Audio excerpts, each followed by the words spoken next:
Today's story is based on true events. This is the story of a family who survived 2004 Indian Ocean tsunami.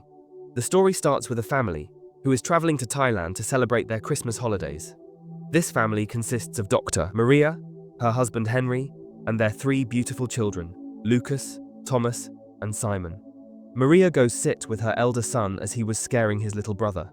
Maria apparently have a fear of flying, and her son even makes fun of her for it. Soon they all arrive at a beautiful resort in Thailand, right in front of the Indian Ocean. The next day is Christmas, so Henry surprises his children by placing Christmas gifts for them early in the morning. When the children find their gifts the next morning, they are overjoyed. Afterward, the entire family heads to the beach, where they have a wonderful time. They've been enjoying their stay for 2 days now. On the third day, Henry receives a call from his office, where he is informed that an employee might be let go, which is making Henry a bit concerned. After hearing this, Maria suggests that they should head back home. However, Henry argues that they came to spend their holidays and cannot leave halfway through. He then heads off to play with his boys. Suddenly, they notice a flock of birds flying together in the sky, and the ground starts trembling. Sensing that something is wrong, he looks toward the sea, where he sees a massive wave rising, a tsunami. Henry is holding on to Thomas and Simon, while Maria and Lucas are alone. The enormous wave engulfs the entire resort, leaving water everywhere. Maria is shown clinging to a tree for support. She calls out to her family but sees no one around. However, she soon spots her son Lucas and begins moving toward him. Just then, another wave comes and sweeps them both away. Maria gets injured while being swept away. Maria's luck, however, favors her as Lucas notices her lying amidst the debris. He makes his way to her, and together they move toward a spot with shallower water. Maria's leg is shown to be severely injured. At that moment, Lucas hears the sound of a child calling for help. Maria goes save the child, but Lucas is telling her to stop as another wave can hit any time. Having lost her husband and 2 other sons, she is terrified of losing Lucas as well. But she tells Lucas that what if this was the voice of his younger brother? Lucas then agrees, and together they went for the kid. They bring the child with them. Lucas is carrying him on his back. Lucas then helps the child climb a tree for safety. He also tries to help his mother climb, but she stops him, saying that she will do it on her own. But her injured leg makes it extremely difficult. Despite the challenges, Lucas musters all his strength and successfully helps his mother up. The 3 of them then wait on the tree for the rescue team to arrive. The scene shifts to show the widespread devastation caused by the tsunami. After some time, local villagers arrive in the area. Spotting Lucas and his mother, they carry the severely injured Maria to safety. Maria also loses consciousness because of severe pain. Locals then take them to the hospital. When they reach the hospital, it is shown that the hospital is overwhelmed with injured people. The halls are packed, and the television broadcasts the devastating news of the tsunami's destruction. Maria, in immense pain, asks her son for a painkiller, but Lucas does not understand as the labels are in other language. A doctor soon arrives, administers an injection, and dresses her wounds. Maria is then moved to a section with other patients. However, her condition does not improve. She begins vomiting because the tsunami water that entered her stomach carried contaminants. Meanwhile, a man arrives at the hospital searching for his family. Maria encourages Lucas to help him. Lucas goes to him. The man does not speak English, but Lucas looks at the photograph of the man's family and decides to help him. He also realizes that just like him, a lot of people have been separated from their loved ones. This motivates Lucas to assist everyone he can. He starts writing down the names, addresses, and countries of all the patients on a piece of paper to help reconnect families. Lucas walks down the halls, calling out names of the lost. He encounters a boy searching for his family, who happens to be the son of the man who first approached Lucas for help. He reunites the child with his father. Witnessing their reunion reminds Lucas of his own father, and he begins to miss him deeply. Lucas returns to the ward to check on his mother, only to find her bed occupied by another patient. Panicked, Lucas starts crying, thinking his mother might have passed away. A nurse approaches him, and Lucas explains that his mother was on that bed but is no longer there. The nurse takes Lucas to another ward, where many children are waiting, separated from their parents. The nurse asks Lucas if he knows the name of any relative they can contact. Lucas mentions his grandfather but admits he cannot remember his phone number.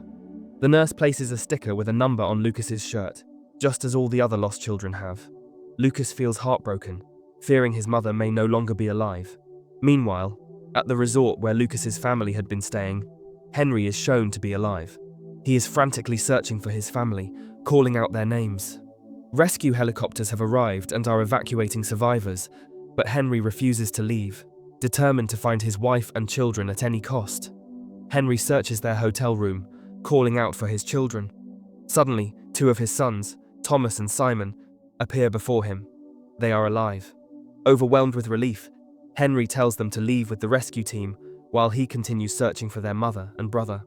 However, Henry's younger son does not want to leave and insists on staying with his father out of fear. Henry ultimately persuades them to leave, promising to bring back their mother and brother. He continues his desperate search for Maria and Lucas. He cannot find them. Exhausted and injured, Henry ends up on a road, where a passing vehicle notices his poor condition and takes him to a health camp. At the camp, Henry meets a man who has also lost his entire family. The man shares that his family was on the beach during the tsunami, and he hasn't seen them since. Henry, overwhelmed with emotion, tells the man that his wife and son are missing, and that he doesn't even know if they are alive. The devastation of the tsunami has left everyone at the camp separated from their loved ones. Pain and uncertainty fill the air as people cling to hope. The man Henry speaks with shows him a phone he has kept with its battery saved, hoping his family might call if they are alive. He offers the phone to Henry. Henry uses it to call his father and informs him about the tragedy, saying that Maria and Lucas are missing, but vowing to find them at any cost and bring them back home. Tears stream down Henry's face as he expresses his determination. After resting briefly, Henry decides to continue his search. Seeing this, the man with the phone requests to tag along. They then set out to search for their families. Meanwhile, Lucas is at the hospital when a nurse shows him some items, asking if he recognizes any of them. Lucas is unable to identify them. The nurse then takes him to another room, where he sees Maria.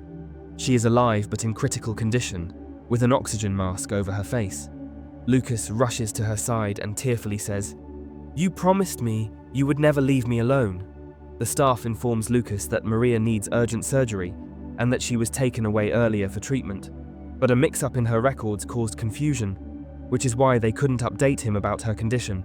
The hospital staff assures Lucas that the surgery might save Maria's life.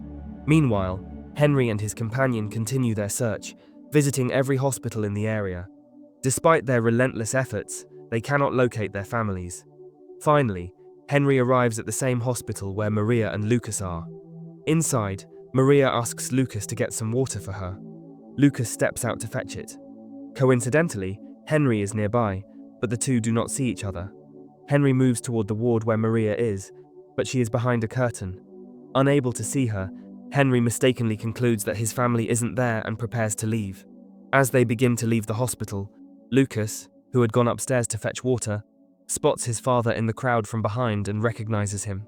He runs toward his father, but by the time he reaches, Henry has already disappeared into the crowd. The place is extremely crowded, and Lucas keeps searching for his father relentlessly. Meanwhile, a truck carrying rescued children arrives. Among them are Lucas's younger brothers. Little brother has to pee, and they step out of the truck. Unfortunately, Lucas unknowingly walks past him, but they don't see each other. The younger brother gets back into the truck. Henry is then shown boarding back to the truck. The entire family is close to each other, but still unaware of each other's presence. Frustrated, Lucas shouts loudly for his father.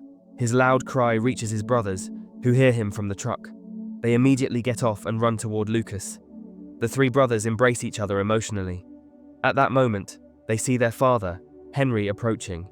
He too has spotted them. The family is finally reunited, hugging each other with overwhelming joy. The man who is helping Henry search for his family tells the truck driver that they don't need to wait for Henry anymore, as he has found his family. The reunited family goes to Maria, who is still in critical condition. Maria, in her weak state, tells Henry that she might not survive.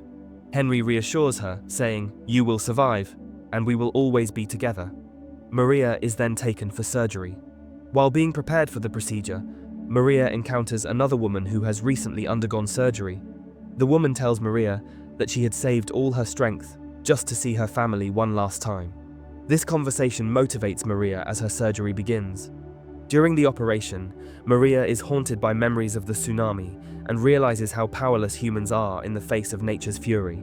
As Maria undergoes surgery, her family waits outside, praying for her recovery.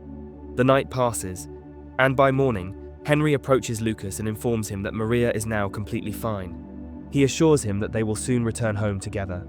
The next morning, an insurance representative arrives to take the entire family back home. They board a plane, and Lucas sits next to Maria, holding her hand. He promises her that he will always stay with her and will never leave her alone. He also tells her that the child he helped earlier has been reunited with his family. Maria, proud of Lucas, tells him how much she admires him. She cannot believe that her entire family is together again. Looking out of the plane's window, Maria sees the devastation caused by the tsunami, which reminds her of the immense power of nature. Meanwhile, Henry is shown praying for the man who helped him reunite with his family, as the man's own family is still missing. Henry prays that the man finds his family soon. The story concludes by emphasizing the courage, goodness, and love that saved this family. The 2004 tsunami was one of the deadliest disasters in modern history, which claimed 26,898 lives. It serves as a reminder of nature's unmatched power and the consequences of tampering with it. This story teaches us the importance of respecting nature and living in harmony with it. I hope you enjoyed the video. Kindly make sure to subscribe and press the bell icon. Do let me know your thoughts about the video in the comments below. See you in the next video. Take care and stay blessed.